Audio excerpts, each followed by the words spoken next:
ஏன்னா அங்கே இருந்து என்ன மாதிரி பழக்கரோட நிலைமை அதுதான்.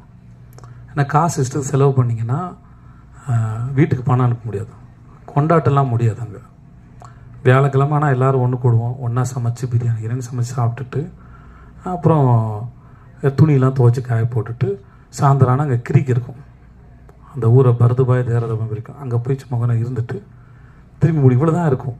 ரூமை சுத்தம் பண்ணுறதும் பாத்ரூம் கழுவுறதும் சமைக்கிறதும் இவ்வளோ தான் வாழ்க்கை. அது இதை தாண்டி கனவு காண கூட நேரம் இருக்காது. ஸோ அந்த ஞாபகங்கள் தான் வந்துட்டு இருந்தது ஒழிய எனக்கு இது தெரியவே இல்லை. இந்த இடத்துல இருக்க முடியும் பாரு. அப்போது அன்னைக்கு நான் ஏக்கத்தோடு சுற்றின அந்த நாள் எனக்கு சொல்லியிருக்கு, உனக்கு ஒரு நாள் பரிசு இருக்குடா இந்த இடத்துலன்னு.